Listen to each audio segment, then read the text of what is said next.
right, guys, welcome back. EYL. We are back home, and we have a special guest, Felecia Hatcher. Yes. Who is the CEO of Pharrell Williams Black Ambition Opportunity Incorporated. I'm so ambitious. Yes. One of my favorite tracks. Yes, they have the mission of helping thousands of entrepreneurs, but specifically 100 entrepreneurs raise more than $95 million. She has a strong marketing background, used to work at companies like Nintendo and Sony. And now she drives the team over at the Black Ambition Opportunity Inc.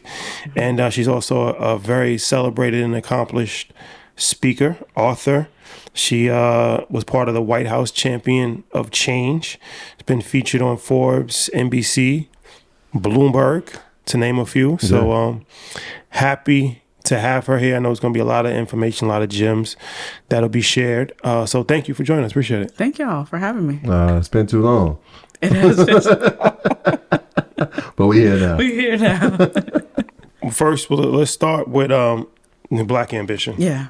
Right? So what is it for people that have never heard of it before? How did it start, and how do you get involved in it? Sure. So Black Ambition was founded by Pharrell Williams 4 years ago to create uninterrupted opportunities to funding, community, contacts, care, and wealth for Black, Hispanic, and HBCU entrepreneurs. And the best way I can describe Black Ambition is actually the very first conversation that Pharrell and I had. And we were talking about the show Lovecraft Country. And Great show. Dope show. One season, HBO, what happened? And you can only describe it to people who've seen it. If you've never seen it, it's very hard to describe to people. But there's a specific episode around episode 4 where there's two characters that are having a conversation. So one is Christina, which is this white woman with all these mystical powers. And then Ruby, who feels quite powerless. She has all these things that she wants to do with her life, but she feels like she can't achieve any of it. She also feels like she just doesn't have any agency over her life or her body. And Christina turns to Ruby and she asks her this question, Ruby, who are you uninterrupted? And I had never heard that question before in my entire life. Worked for some of the coolest tech companies in the world, just never heard it. And I couldn't answer that question in that moment. And so, if nothing ever stood in your way of achieving success, what would life look like? If at every intersection of your life, the light was never red, it was never yellow, it was only green, what would you build? And so for us with Black Ambition, it's not only how do we help them be better entrepreneurs, but Black people are building companies, but they're constantly being interrupted. And so with Black Ambitions, how do we align all the resources? How do we align the resources of Pharrell to support these entrepreneurs so at every stage in which they need support, we can lessen the interruptions as much as humanly possible is how we look at Black Ambition. And then when you think about ambition, it's okay, you can have the dreams, the hopes, the aspirations, but if you're constantly getting knocked down every single time, then you end up quitting, or you don't get to scale at the rapid pace that you need to in order to have a return to any of your investors or your stakeholders. It's that's how we look at Black Ambition, is how do we make the pathway uninterrupted for them? So it sounds like you two had aligned vision at that point. How did y'all meet, right? Because we all face things as Black entrepreneurs, Black people in business, so there are commonalities in vision, but where did y'all meet to even come we need to do this together? Yeah, I co-founded an organization with my husband Derek called the Center for Black Innovation. We had built a conference called Black Tech Week that we end up selling to Lightship Capital a few years ago. And so I've been doing that work in building Miami's Black tech ecosystem for almost 10 years. And about 3 years ago, Pharrell's chief of staff asked me to come, leave my organization that I founded and come run and kind of stand up Black Ambition for him. And so that's how we met. And the funny thing is the meeting that I had with the chief of staff wasn't the best meeting, professionally. And it was a lot of me saying, y'all should do all these things differently. And the next day I get a phone call. It was just we want you to come run it. And I was like, run what? It's Black Ambition. I think that you understand what needs to happen and how to grow and scale this. But it was definitely out of left field because the meeting didn't go that well. Perspective is key. For them, they're probably she has all the ideas we need. Or she's pushing back enough to be able to go figure it out. But it was definitely, at the time, something that was out of left field, but it was also very right next progression of how to support Black entrepreneurs specifically in the capital that they needed, which is the thing that I wasn't able to do in the 10 years of running Black Tech Week or the Center for Black Innovation. So how specifically, I have read in the beginning that, the goal is to help 100 entrepreneurs, right, raise more than $95 million, right? So what is specifically that? What does that mean? How exactly are you guys helping entrepreneurs? Is it like a contest that they have to enter? Are you matching them up with VCs? Like, how does this work? Yeah, our initial goal from founding the organization was to support 1,500 entrepreneurs. And so we're pacing towards that as like our initial 5-year goal. The majority of the work that we do is centered around a prize competition. And so that's how we source the entrepreneurs, with partners kind of raising the awareness for them to apply to the prize. And then we invest in 5 verticals. And so tech, healthcare, consumer goods and services, media and entertainment, and then AI is the new vertical for this year. And they enter a prize process. And we have about 200 application reviewers that help us take all the applications between 2 to 3 rounds of reviews. And then that takes us down to about 250 entrepreneurs every year. So it's a pretty extensive, heavy lift that we go through to find the best entrepreneurs in the United States.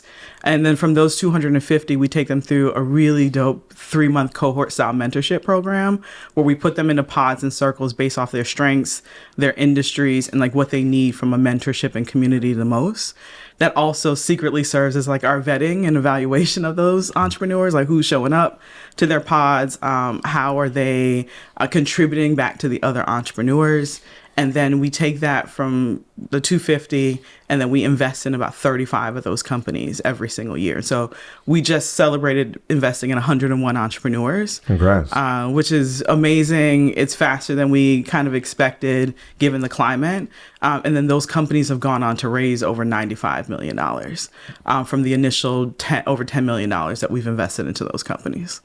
You have a unique vantage point, right? We talked about working with Nintendo, working with Sony. I know you've helped brands like Target and Disney and Google. What are some of the things when we talk about disparities, especially inside that corporate world? It's tough to understand it because most people aren't in it. They never get to see it. But talk about some of the vantage points that you saw that you can help entrepreneurs during this process. Oof, there's a lot, right? So I think one of the biggest things is entrepreneurs cannot be intimidated by big corporations. Like the big corporations actually need them more than sometimes than you need them without realizing it, right? And so I always say that because there's a really interesting power dynamic that a lot of entrepreneurs that are just starting out feel like they can't contribute to the big boys. It takes the big boys a really long time to make decisions. And that's your secret sauce as a small company because you're very nimble. You can make a decision today. Right. And you can activate on that today. And so like that's always a value added to those major corporations that I think small entrepreneurs just aren't utilizing and playing up enough as like their core strength. So as far as marketing, let's have this conversation because I know that's your background, right? You worked for Nintendo and Sony. What are some core marketing lessons that you learned throughout your corporate journey and that you actually implemented while you were at those positions? Ooh. I would say one of the biggest lessons. So I worked in experiential marketing for Nintendo. And so I launched the Wii Fit and the Wii Sports Resort. I think people often talk about like you got to know your target market, but like on a granular level. And so one of the things that I learned at Nintendo when we launched the Wii Fit board, I don't know if y'all remember that. I do. That was powerful. It was powerful, right? But like at that time, video games was only centered around like the pimple face kid playing like Nintendo in a dark, like whatever, that didn't do any exercise, didn't move their body. Yeah. That's what video games was centered around. And with working within Nintendo, what we settled on was like, that actually wasn't our core audience to launch this new product. What it was were alpha moms, right? And so like the best way we described alpha moms were moms that had a BlackBerry in one hand, that's how old it was, and a kid in the other. But they were the first to make big buying decisions into their homes. And so this new board where it was requiring the family to be a part of it because that's how the games were kind of centered, but it was also kind of secretly for people to move their body and exercise. That wasn't the traditional profile of video games. And if it would have went in that way, then it wouldn't have been successful. And so it's like, how do you introduce video games to a whole new market? Well, you have to define who your new audience is. And I think sometimes when entrepreneurs first start, the audience that you first start with, because you're just trying to get your feet off the ground, is not not the audience that you were still serving when you're trying to launch new product lines. I would say that was one of the best lessons that I learned is like, oh, alpha moms, right? They can influence bloggers, they have communities, they have massive disposable income. And so that was one of the things that was really helpful for me. And I took that and when we got laid off from Nintendo in 2008 during the economic downturn, I used that as kind of the core audience for the food company that I ran in Miami for 7 years. And so those were some of the things, is like literally changing the audience. And then also kind of supply and demand was this other really interesting thing that, like, once I read the book, The Psychology of Influence, I kind of understood what we were doing, because we were producing and marketing a product all across the United States. But like the scarcity tactic of it kind of, we were playing onto that because the product wasn't actually available until Christmas time came back around. But not just Christmas time, after Christmas time. So it forced parents to buy 2 products as opposed to one initial product that they had. And something that you see a lot happen with product companies at the end of the year. That definitely was revolutionary. I remember having it. It came with 1 controller and it came with 2. But it became an initiative inside of physical education. I was a phys ed teacher, and it became, this is the new way. You can gamify it. And so now we can use the Wii for the kids now exercise. So there's a tech component in there, because I'm thinking backgrounds in Florida. I'm thinking there's a young girl in Florida with all these ideas. How did it go from tech to then in the NBA, or what was the order, right? Because you worked with the Timberwolves. So did it go from Nintendo, now we're going to the NBA? It was before. And so I worked with, was a front office marketing manager for the Minnesota Lynx and the Timberwolves. So the Timberwolves owned the Lynx, so the WNBA team. Ended up in Minnesota following my fiance, then husband, who got a job at Target as a financial analyst. Okay. A Florida girl in Cold Minnesota. Did not last long. Like the night it said negative 32 degree wind chill. I was like, I got to get the heck out of here. But I worked at a time where Kevin Garnett had just left. And so both teams were the worst teams in their respective leagues, the WNBA team and the NBA team. We couldn't sell tickets. We couldn't even give away tickets. You could literally buy a nosebleed and walk down to the floor and no one would bother you. That's how empty the seats were and the arena was. And so it was a really hard time, but it also kind of forced us in the front office to be thinking much more intently about like the foundation that we needed to set to get back into our winning season. And the WNBA team, the Lynx, ended up winning that year that I was there. And was that Sylvia Fowles, or what era is that? This is like 15 years ago. Oh, all right. So this is pre Maya Moore. Yes. Maya Moore comes. Okay, gotcha. I cannot remember who the lady, the marquee I think it was player Simone at the time. No, it was. She was a baller. I think Simone wasn't there yet. It was somebody else, and her name's at the tip of my tongue. I will find it and I will tell you. Right. But it was during that time working there. So it was really hard morale-wise in the front office, because we were just pushing all the responsibility on the people on the team to win. And I remember Chris Wright, who was the general manager at the time, kind of called us all into his office, into this big arena, all the staff. I thought we were all getting fired because the teams were doing that bad. And I just remember him constantly saying, asking this question, are you 50 game ready? To us, over and over and over again. I was like, what the hell does that actually mean? And what 50 game ready means is 0.500, right? You've won just the same amount of games that you've lost, but you're still on track to making it to the playoffs. And if you make it to the playoffs, you get a clean slate, right? And you have a really good chance of actually winning the championship. And what he was saying by that is the dark days when things aren't going really well, right? That none of the teams were winning. We in the front office were passing all the responsibility off to if the team just starts winning, we're good. And that's not the case. The front office has to be good to handle when the team starts winning. So when the phone is ringing off the hook, when all your sponsors come back, when all your seats are filled, if we're not doing things right foundationally within the front office, we won't be able to handle either one of the teams having a winning season. And so there's personal responsibility that I learned in that moment of not passing it on to anything happening externally. It's what are we doing to prepare for that moment? And I think if you look at studies that showed Oprah's book club and things like that, or products that were featured on her show, a lot of them did not succeed after that influx of traffic and phone calls, because when they were building, hoping and wishing for that moment, they weren't building a foundation strong enough to actually maintain it. And I think so many entrepreneurs are in that case. Like, you want things to pop off. You want that big contract. You want that influx of funding to come in. And if you're not prepared foundationally, then it's not going to help you. It actually hurts you and can crumble you and like consume you whole. So you talked about the scarcity model in the book. What was the book that you? The Psychology of Influence by Robert Cialdini. Okay.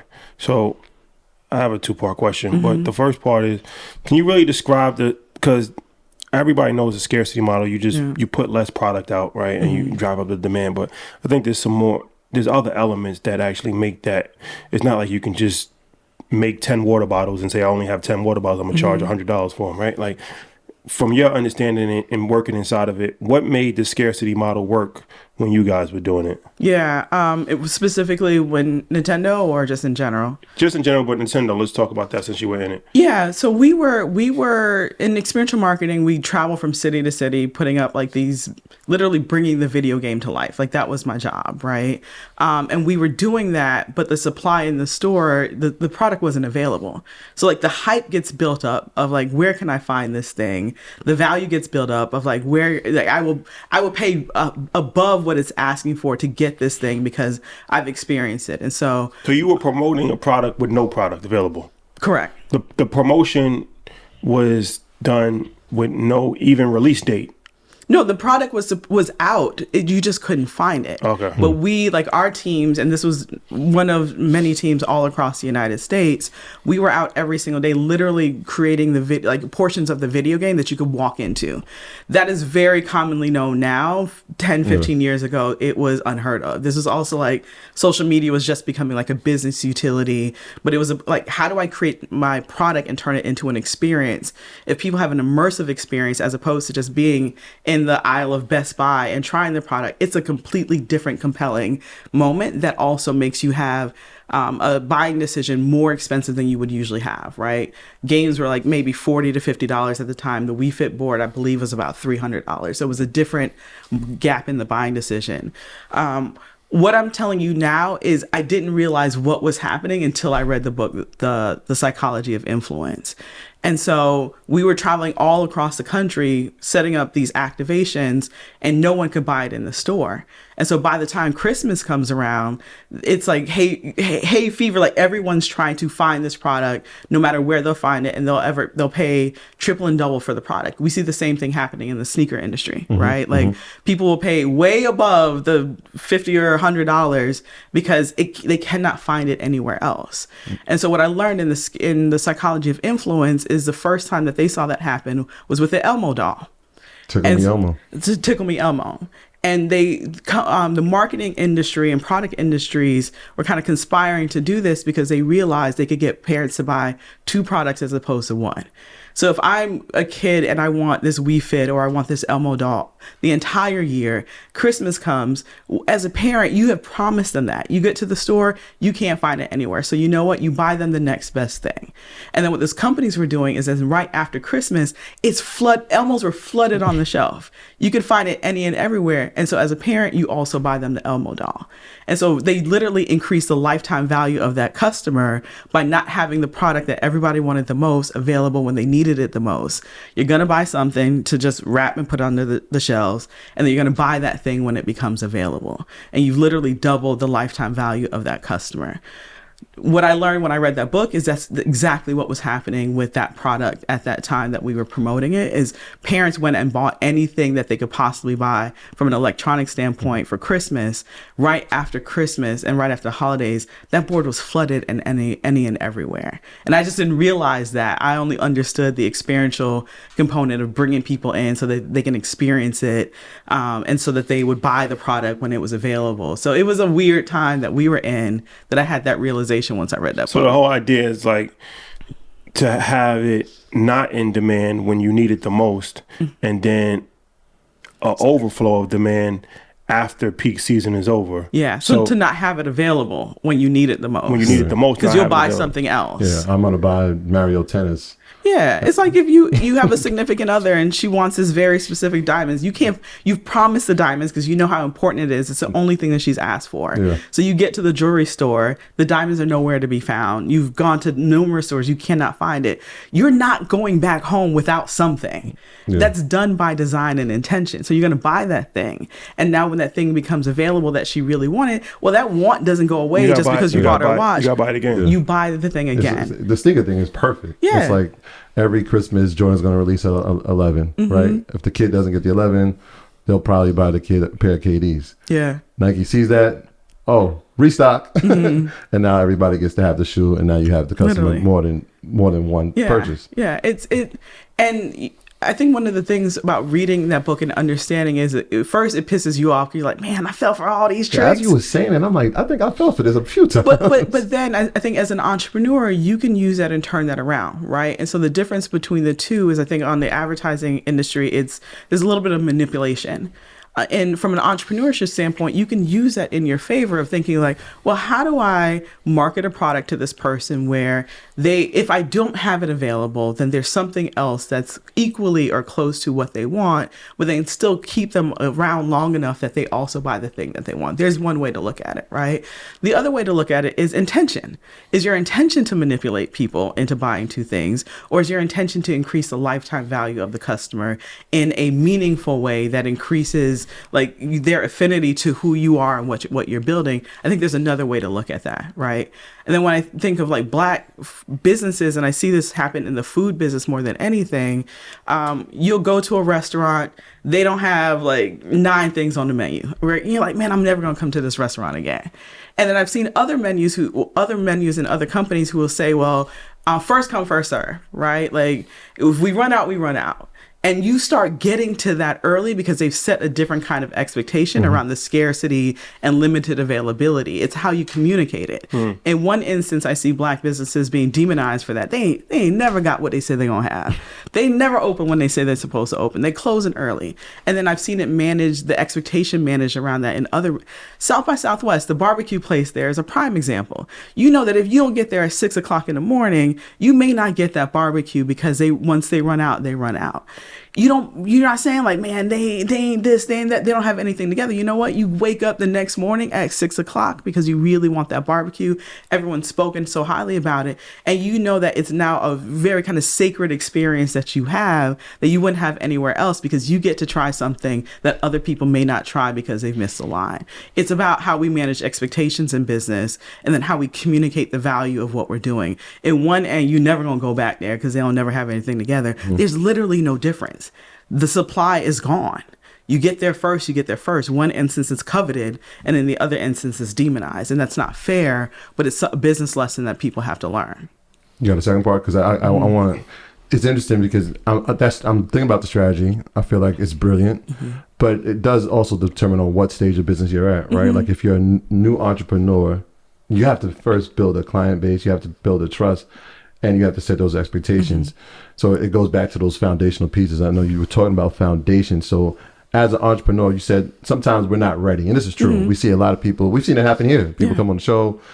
They got that push. And then it's like they weren't ready for the push. Yeah. So, I know what that feels like. I was there. What are those foundational pieces that you would say that entrepreneurs should have in the event that what you're wishing for actually comes to fruition? Yeah, I think something that you said in the beginning of that can be your business model in the beginning too, right? You see like a lot of businesses that have customized products, or you have to be tailored. And we were talking about Ghana. My husband got like 10 outfits in Ghana and he had to be tailored and measured for it. It wasn't anything that he could buy off the shelf. But I've also seen entrepreneurs where they have very limited capital, very limited product supply, and then they're constantly sold out on their website without communicating that, hey, this is a one-of-a-kind piece. And it's going to take 6 to 8 weeks to be able to get it. And because of that, there's a premium price that's associated with that in order to accompany. And like that is the business model. I've also seen I've gotten people to come to my house to cut my hair or like do my nails, and they charge bottom basement pricing. and they're not charging like a travel fee. Well, that's not, and they feel like they're less than because they don't have a shop. I was like, you were providing a concierge service. What are you talking about? Like, if you don't add significant tax on that, but that's a misalignment with who they're serving. If you understand that you're serving people that value their time and constantly trying to buy back their time, they will pay a premium to not go sit in a barbershop or make an appointment, but still sit there for 2 hours. And so if you understand who your true customer is around that, there is no scarcity issue. And there's a different way that you can look at the business and a different way that you can promote the business that increases the value of it significantly. If you can come to my house and cut my hair, I will pay you double or triple because I don't have time to sit in the barbershop. It is not less than of your business. And I think that's the thing that even in the application process with Black Ambition, we see over and over again is like really amazing ideas, really amazing traction. They have no idea how to communicate the value high enough that I can see a return on the investment, or any other investor or partner can see a return on that. And then oftentimes we don't understand why we're not seeing the money. And there's other nuances as part of that. And then you see white businesses being able to accelerate in the exact same industry. Sometimes what I see in the difference is there's an overinflation of the value on one end, and there's an underinflation of the value on the other end. There's other parts to that. There's racism. But that's also something that we see time and time again in our applications. So what are some other things, or like another thing that you picked up from that book? FOMO. It was another one. So fear of missing out, and how to like kind of enact that. One of the other things that I thought, and I cannot remember the name of the principle, but oh gosh, what is it called? It'll come to me. But essentially, it gave this example of this bakery that like this person would drive by all the time, and they saw the bakery, but they didn't really pay any attention to it. And then the one day that they saw a line outside the door is the day that they stopped. And it was literally because someone else validated that decision for them. Right. And oftentimes we can call that like following. I'm forgetting what the principle is, and it's killing me that I'm forgetting. But like there's that within itself is something that you can duplicate as a business principle. Well, that's why like clubs intentionally have lines. Right. Like you go in the club sometimes and it's like, empty. There's enough room to get people in, but it's like if nobody's waiting online, it doesn't look like it's lit. Like you don't. But then if somebody's waiting online now, you'll pay $3,000 for bottle service because the anticipation on what's inside based off of people trying to get in that's not able to get in makes it more appealing than if they just let everybody in. Yeah. And you want, as human nature, we make decisions oftentimes not based off of ourselves, but the validation of someone else. You see that in the investment space and corporate partnership space, especially, right? I don't want to be first money in. If anybody else comes in with money, then I will definitely come in, but I need to kind of de-risk my decision, right? The club is no different. I don't want to go into something that's not popping. And it's empty inside, but the line is so long that it makes me feel like the vibe is already created. I don't have to be the one to come in and create the vibe. And that's how we make decisions as humans. That's how we're influenced by other people. Like, that's how I bought the first iPhone, right? Like that line, I was just like, it must be, because what we say is like, there is never going to be like, oh, it must be empty in there. There must be something unique and special that I need to be a part of if this line is that long. Whether the thing tastes good or is good or not, the line makes the decision for you. And so many of us do buying decisions specifically because we see those things happen. I feel like Chipotle did a masterful job with that. Yeah. It was like, no matter what time you went, it was going to be a line. Chipotle, Apple with the iPhone, sneakers. You can see, and these things are sometimes very warranted because the product is good, but a lot of times, like nightclubs, it's manufactured for the very specific reason that they know it's going to enact one of the principles of the psychology of influence of how we make decisions. Yeah, you brought up the criteria when you're looking at the applications. We talk about, especially our community, having businesses that are scalable. Talk about the importance of that, right? Because, I mean, you said you get thousands of applications. I'm sure there's criteria that they have to meet. How much of it is this business scalable on your criteria? Yeah, like, that's high that we look at, right? I think especially in like our tech vertical as well as our CPG vertical. You cannot be a product of one. Like, who are you selling it to? And then your vision has to be big enough that we as investors can see where we can go along with you in the journey and how big you're thinking about it. I think now, kind of given the landscape, if you're not thinking, especially as a company or a product that service people of color, like not looking at like the global landscape as your marketplace, then you're really short-sighted about what you're building and where it can go. The other part is people need their money back, right? Like you want to make sure that you can ensure some sort of return. And if those things aren't communicated, then you miss the opportunity of people being able to see how they can go along with you in the journey. And so scalability is important. I think what scalability means to you is a bigger question, because I think as entrepreneurs, what you also see is people just start asking you that question all the time. Well, how are you going to scale this? How are you going to scale this? Your intention may just to dig deeper into the market that you're in, right? Or the neighborhood or the region that you're in. It doesn't always have to be scaling nationally or internationally, but you have to be able to communicate how you can go deeper within the niche that you're in.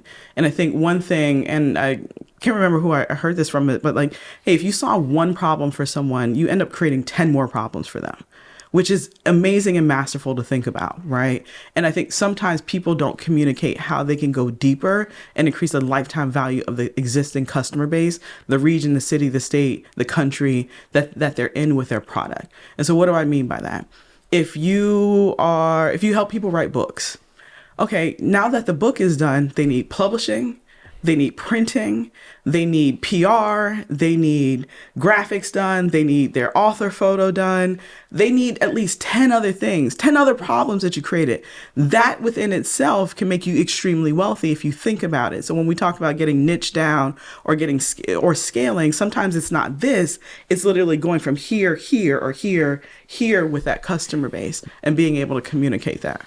So as far as another marketing question, what's a good lead? Because I study like boxing, right? And I noticed that like boxers, they announce the fight and then they go to training camp for about 5 weeks and then it's quiet. That training camp period is quiet. Yeah. And then like 2 weeks before the fight, that's when it's an onslaught of just marketing.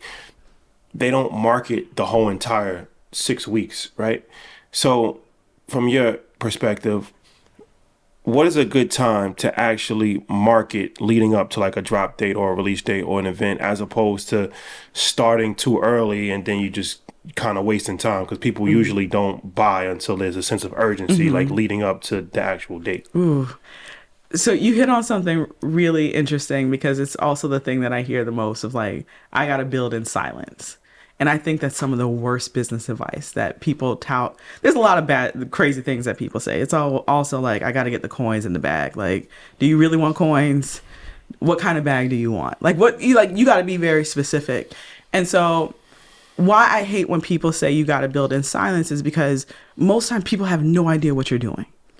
And you think that people around you understand what you're doing and what they're building and how they can help you, and they do not unless you communicate it. And so I think the boxing part is a really good example, but I think the way movies are put out, or how they used to be put out, it's like a better example, if I can explain that, right? And so when a movie first comes out, most entrepreneurs, they just pop open and they expect the arena to be full or filled. It does not happen. You do not build it and they will come. You have to create the village and the community. And so when movies are created, maybe 3, 4, 5 years before, you have a few of the key artists or the few of the key actors talking about, I'm working on this movie. They may do some light interviews. They may do some drops. You may see a little bit of content that they're on the studio, but they've told you that they are in the process of building something. How many, what's the time frame? You said 3 or 5 months? I've usually seen it like 2 to 3 years out. Yeah. 2 to 3 years. Yeah, because it takes a year plus sometimes years to be able to do a movie. Yeah.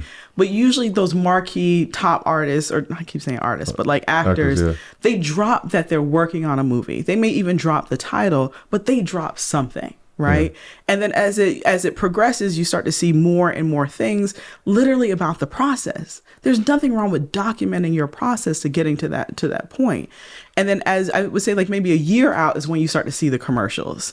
You start to see the press junkets. You start to see the trailers come out. Behind the scenes footage. The behind the scenes footage, right? And then the 3 months leading up to it, that's when you see the onslaught of things, so that on Friday night when the movie hits, there is actually people to buy the tickets. And I think entrepreneurs look at, and not all entrepreneurs, but I think entrepreneurs that are scared, rightfully so, I get it. But if you want to sell a product and you want people to support you, you got to let them know and be a part of the journey of getting there. That's part of the storytelling. That is the magic that builds the affinity for people wanting to actually purchase or be a part of the process. People want to be a part of your winning season and your process. And if you never tell them what you're working on because you're building in the dark, which is very bad information, there's nobody there. And then what happens is you get very discouraged because there's no one there to support you. You then very ill blame your friends and family, like why they not buying the product. They're not your customer. My husband and I ran a gourmet popsicle and manufacturing company, like with clients like PayPal, Google, Target, like for 7 years. I never went to my parents and like, why y'all not buying popsicles? Why? Because my parents are Black and they like butter pecan ice cream. They're not buying popsicles. They never bought a popsicle, but they supported me in other ways. But I also knew they were not my customer base. Wealthy white women were our customer base because they could buy a $30 box of popsicles, or they can buy a $40 box of alcohol popsicles. Like that was our customer base, right? Like, and we had to understand that, and it was hard for us to get to that point. But I like just stress people in that process of do not build in the dark. You don't have to give all your IP away, but you got to make sure people understand the journey that you're on, and then the value that you're bringing and what problems that you're solving. And if you wait until you bought all this inventory to even test any of that, then you've already started with a bad foundation. And you talked about don't build in the dark, right? So a part of that to kind of alleviate that would be to get mentorship. Oh yeah. I want you to talk about what Black Ambition is doing and its intentionality around having mentorship with these entrepreneurs. Mentorship, but like the right type of mentorship, right? And so, I know people say this quote all the time: Black people are underfunded but over mentored, and I truly believe that. Where we're different with Black Ambition, and this mostly comes from like my past current, but like entrepreneurial experiences, I had some really great mentors and I had a lot of BS mentors that would just look at my deck and say, okay, change this, change that. But like if I needed the buyer for Whole Foods and you had that person in like as a contact, as a college buddy, and you would look at what I'm building, understand the value of it, but you would never make that phone call for me, well, you're doing me more of a disservice. And that's what I've seen happen for the years that we were building Black Tech Week. That's what I've seen happen in the beginning years of Black Ambition, is like you had a lot of people that wanted to mentor Black people to get a pat on the back. But they weren't actually valuable in opening up their Rolodex and opening up like their contacts and putting you on. And so we need more mentors that put you on. And so that thought process is what we've ingrained into Black Ambition. Like we have really amazing mentors that have invested in their entrepreneurs, have opened up the doors to HSN, to Target, to Walmart, to major retailers because of that very specific intention. If you are not going to call on behalf of our entrepreneurs, do not come to our program. And our entrepreneurs, people have gotten very comfortable wasting the time of Black entrepreneurs, like wasting the time. And time is the only commodity that you do not get back. And so when we're talking about closing the wealth gap, well, wealth has a need for speed. And if we don't fully understand that as a big utility for Black entrepreneurs, then get out of the way. Do not bother them. Give them what they need and then get out the way so that they can build their companies because they're equipped to it. They just are oftentimes blocked from the resources that are necessary. And so in the 3 months of the cohort for Black Ambition, we have about 50 mentors throughout the pods that we create for the 250 companies that do exactly just that. They're supporting them with the knowledge, the resources that they need, but then they're also opening up doors for those entrepreneurs because they have really good companies.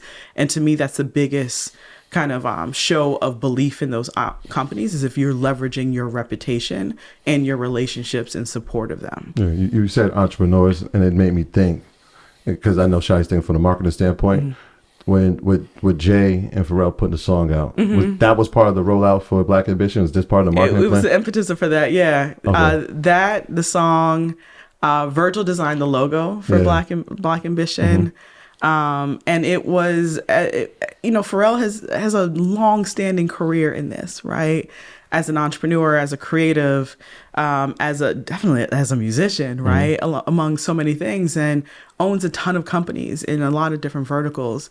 And so Black Ambition is literally him. Like, I say that to him all the time. And I say that to people, like, looking at where he came from Virginia and figuring that out and like getting to this point where he's now building legacy for himself and his family. And then that legacy is through the 101 entrepreneurs that we've invested in. Yeah, it was perfect timing. When that song came out, we in our second year. Yeah. And it was like, it sounds like he's Black championing man, what we're doing. Black man, all of that, yeah. Perfect. So how did you connect with him?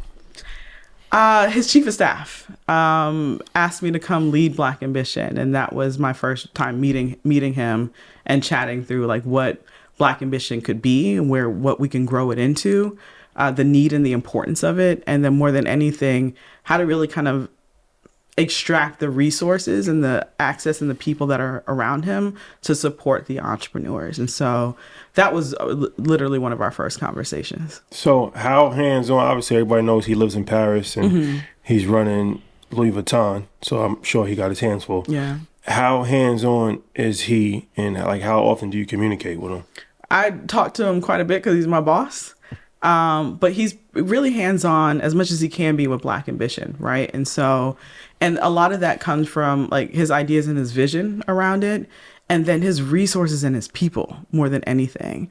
You know, when you talk about when I was talking about mentors being able to kind of conflate the time that's needed for entrepreneurs, one of my first asks of him, and I take all the entrepreneurs asks that they have and present it to him and his team for them to really kind of find the contacts for the entrepreneurs.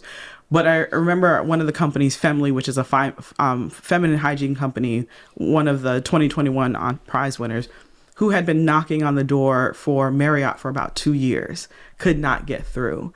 And having that conversation, I'm like, hey, she's trying to get into Marriott. He's like, well, I know one of the owners of Marriott.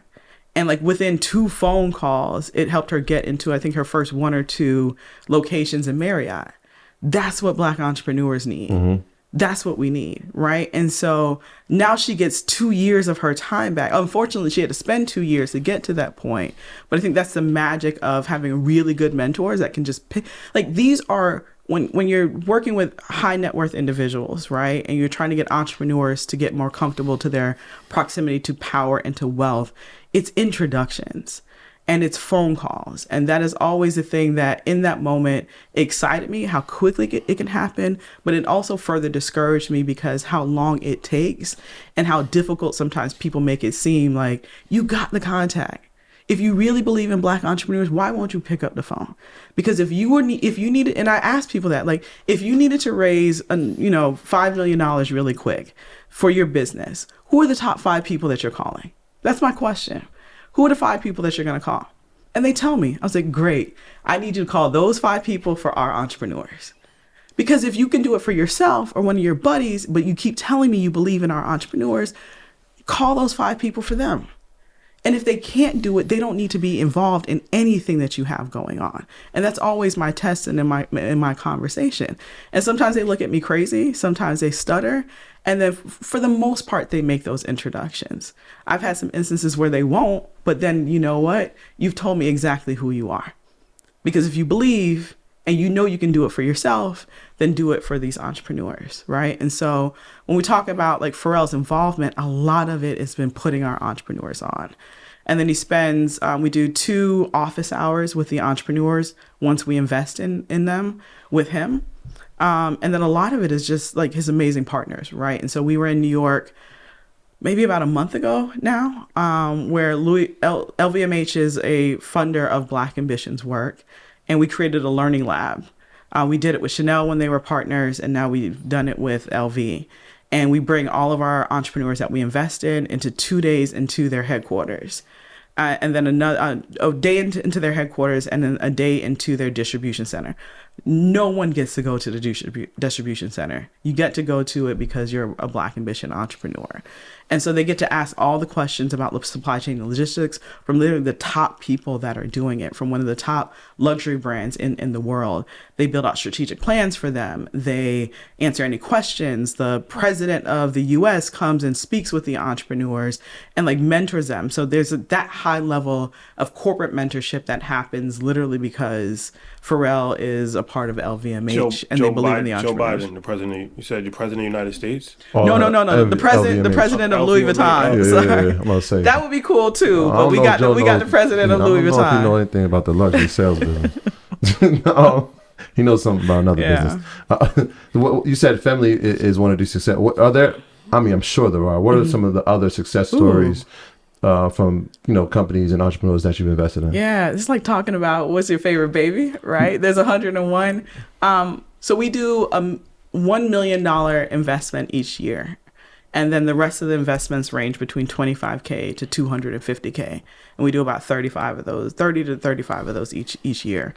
Our first year prize winner, Logistics, is a construction like SaaS company out of Detroit that has done phenomenally well. In the first year from the investment of Black Ambition, they went on to raise an additional $6 million. They went from 4 employees to 34 employees in the span of a year. They're not leaving Detroit, and I love that, right? So what they've been able to do with waste management and the contracts that they've gotten across the United States has been absolutely, absolutely amazing. And I remember when the first year of the prize, it was on Zoom because it was in the height of the pandemic. Mm-hmm. And myself and Pharrell popped up on Zoom to tell them that they won the $1 million. And everyone is in tears. And then after I get off the phone, Pharrell calls me and I'm like, oh Lord, what he calling me about? And he calls and he was just like, that's the blueprint. And he was just like, when I was dreaming about what Black Ambition was going to become, I couldn't see who the entrepreneurs were going to be. I just knew that I was building something for them. And he was just like, they are the blueprint. Them, Khadijah, which was our Dose of Beauty, which creates hyperallergenic braiding hair, was our HBCU top prize winner for that year. So Logistics and then Khadijah Dosa. Those two companies, that's who we got off the phone, and he was just like, that's the blueprint. That's who I was dreaming about. And so they have been the model ever since of how we look for companies.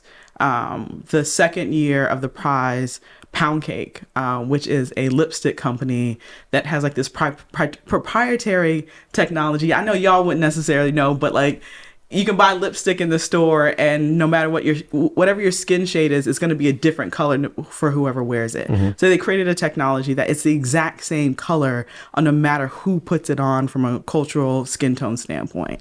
They were listed as one of Time 100's top inventions of the year that they won the Black Ambition Prize. They just rolled out into 800 Ulta locations. Oh, wow. Last year's 2023 $1 million prize winner is Antoinette Banks with a company called Expert IEP. She founded the company because her daughter had autism and was given this prognosis that she'll never be able to like matriculate through K through 12 with any level of success. And like Black mothers, she said, watch me. And her daughter, I think, just graduated either high school or just graduated college.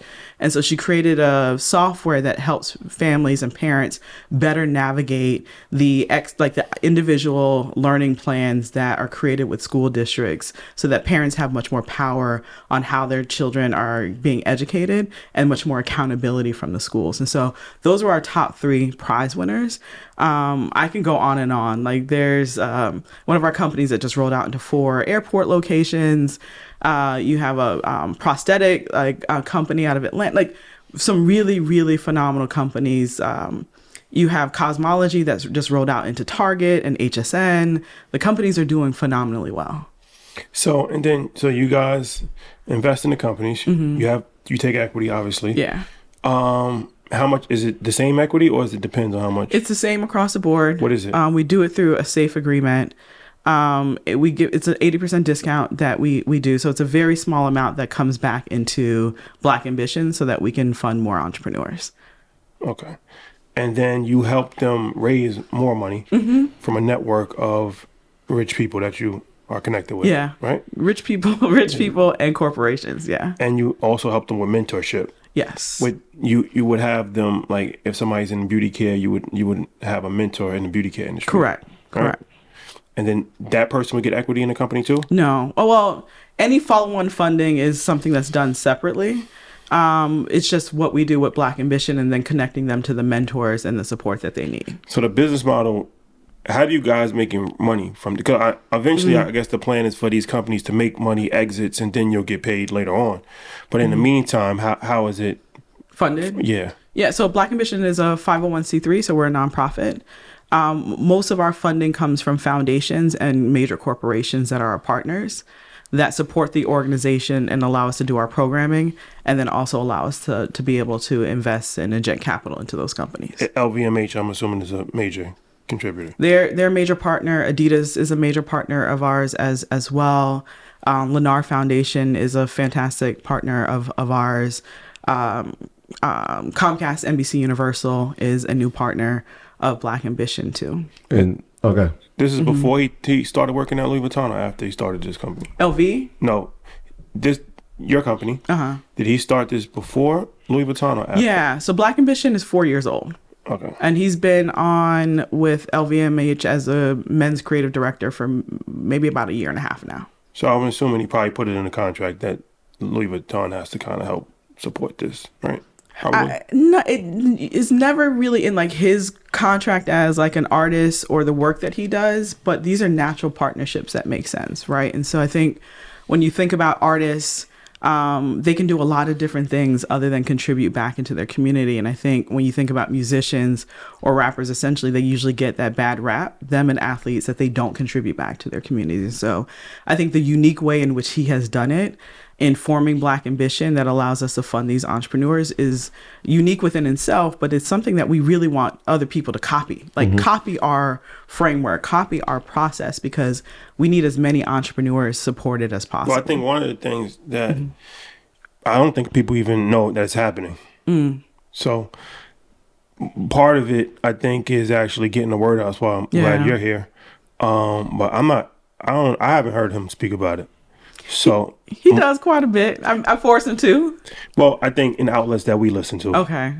That's important for our community. Absolutely. So, yeah, that's because it's good. Like representation is good, and like you said, it's good to actually copy, right? Yeah. But you can't copy if you're not actually aware of what's actually currently happening. Yeah. But I mean, thank y'all for this outlet to be able to do so, because I think, one, the work is what we've been able to do for the past 4 years is important. The road ahead is equally important. And I think a lot of times when people build programs or institutions like this, they try and hold on to all the resources, the failures as well as the success. And we're very open about like what hasn't worked for us, so other people can not go down that journey when they're building programs to support entrepreneurs. And then we've been equally talking about like the road ahead and then the successes that we've had, right? But like what we have learned in the process of that is super important. I think the one thing that I didn't mention that to me is one of the most important parts of the program is we approach it from a holistic standpoint. And so we have therapists on staff that support our entrepreneurs through a program called Evoke. So the entrepreneurs get group wellness and mental health support.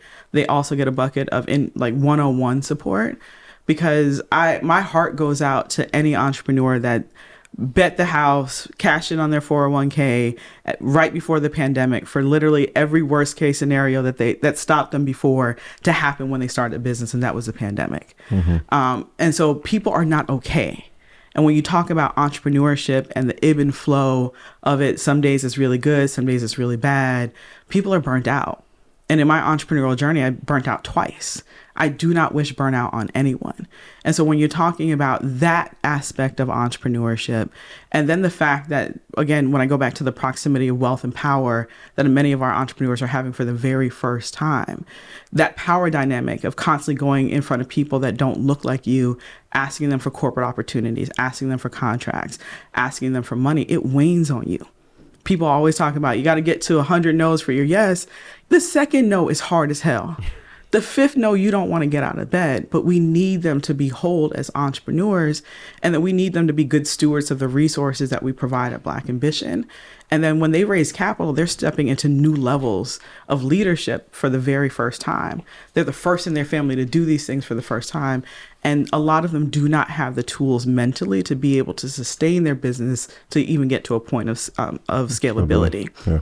And so having therapists on staff is something that is a kind of a really big component and vertical of Black Ambition. And it aligns back to Pharrell, who is a very spiritual and holistic person that we've incorporated into our programming for entrepreneurs. Yeah, you said there are some of the things that have not worked. And obviously business and entrepreneurship is a learning process in itself. Yeah. So at this level, at this point, are there things that you're learning from entrepreneurs? And what are some of the things that didn't work for you guys? Oof. How long are we going to be here? We got time. Yeah, there's a lot that we learn from them. I think the programming around our HBCU entrepreneurs, we had to revamp because it wasn't aligned with where those entrepreneurs are at the very early stage. When we first started Black Ambition, we had like an ideation track. So you could just apply for the prize with just an idea. Well, you were applying for the prize with just an idea with entrepreneurs that were doing revenue upward of $1 million plus. That's a misalignment for investors on the back end of once we invest in them, if we're pooling them all together to have a meeting.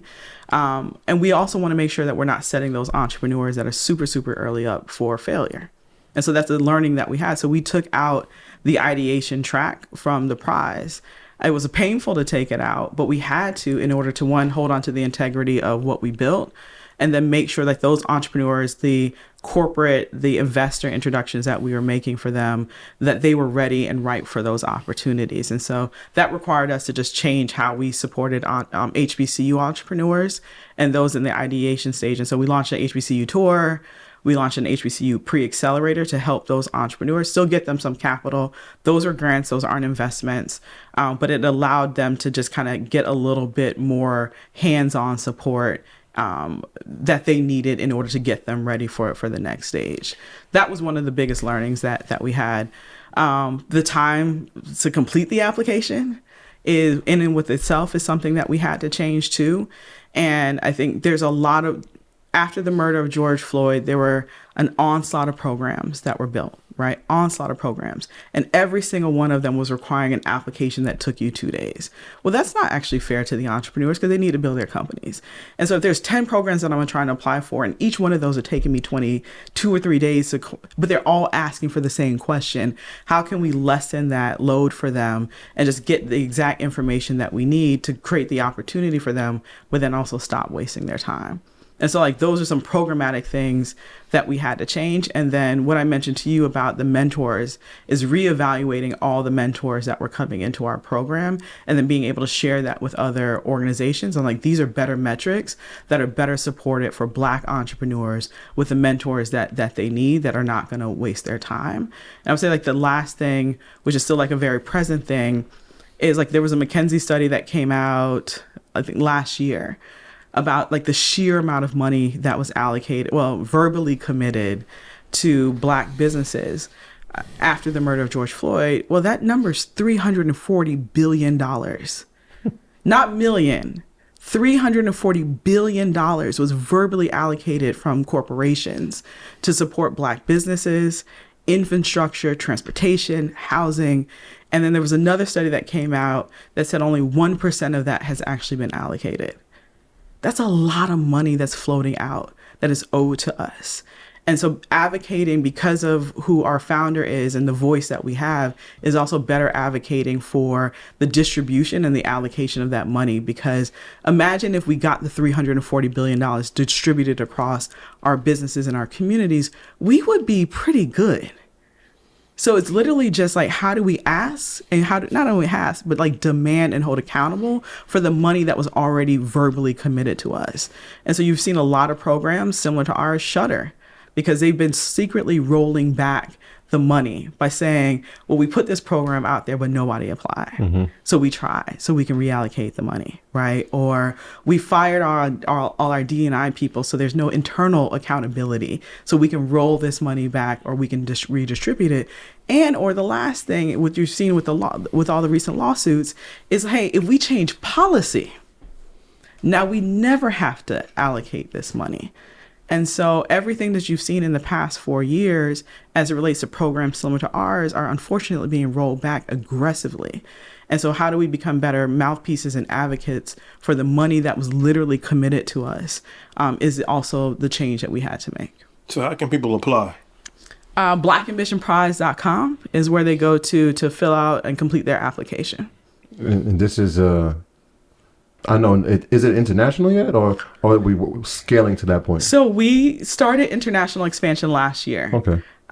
We did Ghana during Afrofuture. Oh, yeah. We partnered with the Aspen Institute for going to Cartagena, where we invested in some Afro female Colombian entrepreneurs. We did Brazil a few weeks ago in partnership with Aspen Festival of Diaspora as well. And we invested in 7 female Brazilian entrepreneurs. And all roads now lead to the Olympics. And so we'll launch a prize competition similar in scope and check size in the U.S. We'll do that in Paris as a part of the Olympics. So we're going to bring some U.S.-based entrepreneurs to the Olympics, be able to partner them with some of our partners and so create some opportunities for them there. And then we're launching a prize competition for diverse entrepreneurs during the Olympics. I think entrepreneurs compete on the global stage just like athletes do, right? They train just like athletes do. They have to have the mindset just like athletes. And more than anything, they carry their culture on their back just like athletes. And so why can't entrepreneurs be on the podium during the Olympics too? Is kind of like our thought process around that. Well, appreciate you for coming. Thank you. How can people follow? What's the social media handles and everything? Yeah, we're at Black Ambition Prize, and I'm at Felecia Hatcher because it's easy for me to remember. And if you ever need somebody, any help in Paris, I know a couple guys. Yeah. Okay. Parody. Yes. All right. And we cannot leave without stating a huge shout out to our boy Neil Davis. Yes. Absolutely, Neil. He's been an ignorable part of this whole process of making sure that this episode happens. So shout out to my boy Neil. Yeah, shout out Neil. Thank you. For sure. And thank you guys as well for everything that y'all do. I'm a big Zone of Genius person, so kind of being able to walk into y'all genius and see so many entrepreneurs benefit from it has been something amazing to watch. Yeah, you didn't tell them about your podcast. So Ambitious Podcast. Come on. How could I forget about that? Yeah, they gotta check you out. It's our storytelling. We're into season 2 with just some amazing entrepreneurs sharing some of their most ambitious moments of how they bet the house, how they've stepped out on faith, how they told the mustard seed to do the faith walk. All of that is the beautiful podcast that we've created, and Samia from our team has led that. Insomnia? Samia. Oh, okay. I was about to say, that's an interesting name. Insomnia. All right, guys. Thank you for rocking with us. We'll see you next week. Peace. Peace.